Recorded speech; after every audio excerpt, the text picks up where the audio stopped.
Hello, BookTube. As I mentioned in an earlier video, the Bailey's Women's Prize for Fiction just recently announced their long list. And I wanted to make a video making a few of my thoughts on the subject. But then my first reaction was, well, you can't do that because you haven't read all the books on the list. The list is 16 books long, and I have read 12. There are 4 books that I haven't read.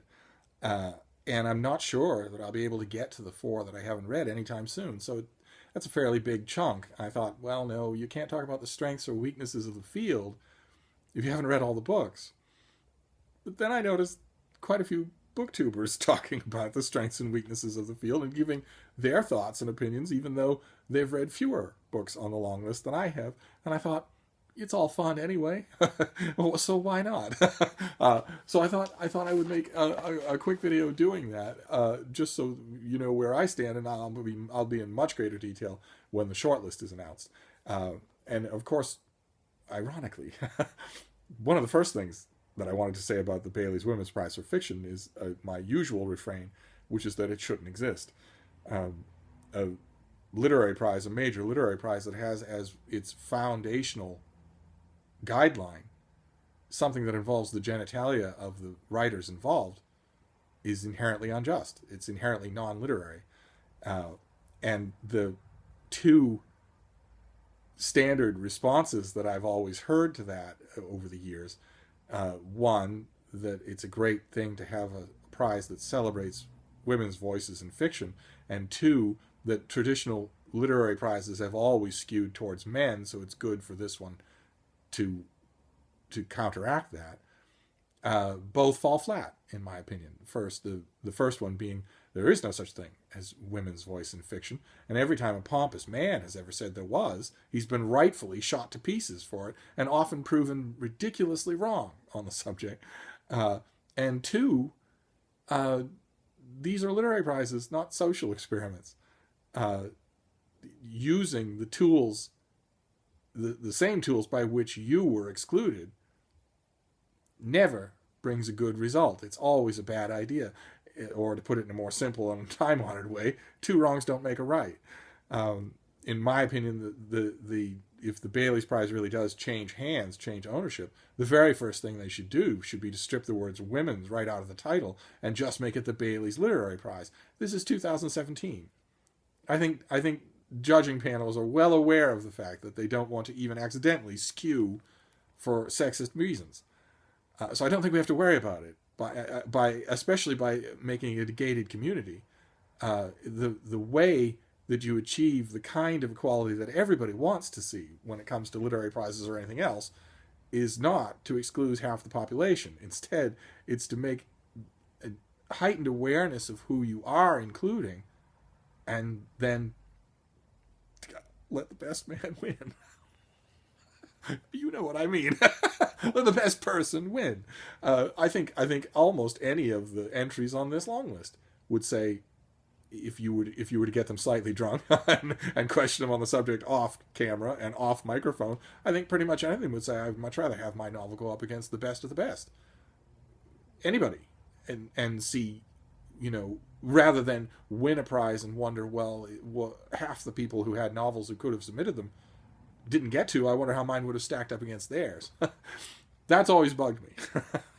So I thought I would vent on that for a minute first. But when it comes to a prize this good, oh my, the long list for even the 12 books that I have read is amazing in its scope and variety and strength. And also the judges this year are fantastic anyway, especially the great Aminata Forna. Any contest that has her as a judge is in very good hands and can deal with my carping down the line. So I thought we'd go through the list.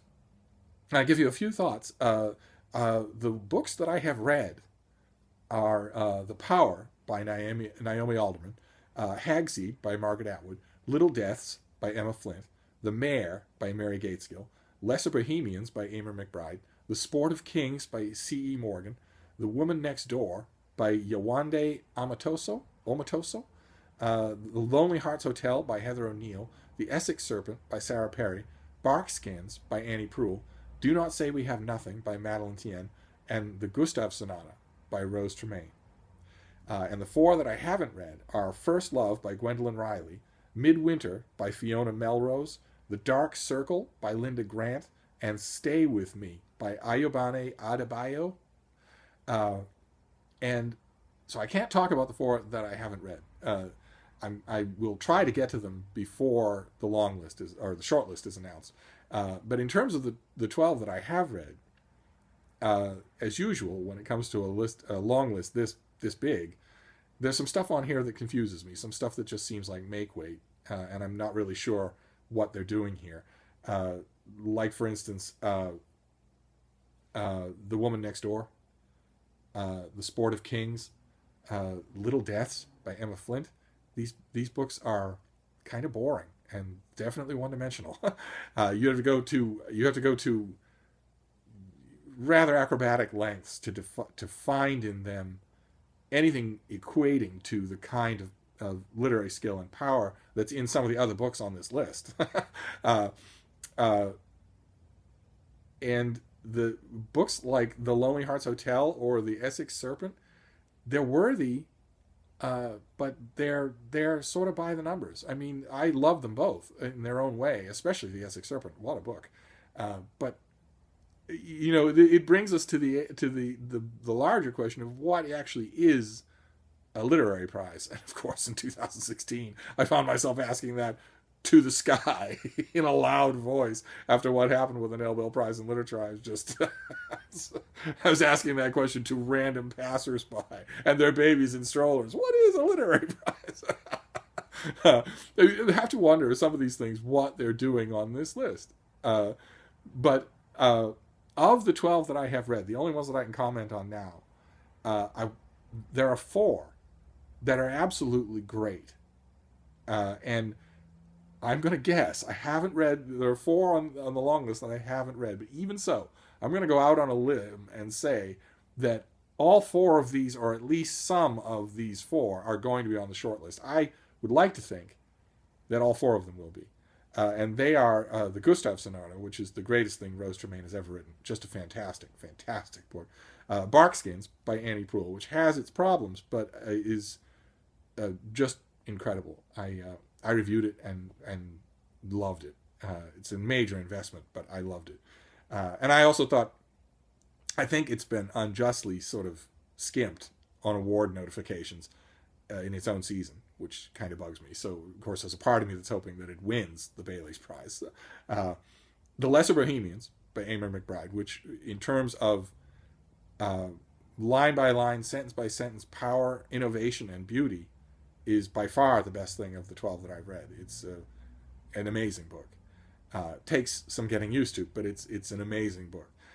And lastly, the one that I'm most surprised to hear myself talking about, Hagseed by Margaret Atwood, which I liked when I read it the first time. I thought, well, I like that a lot more than anything else I've ever read by Margaret Atwood, and maybe that's because, you know, its superstructure has been determined elsewhere. It's part of the Hogarth Shakespeare series.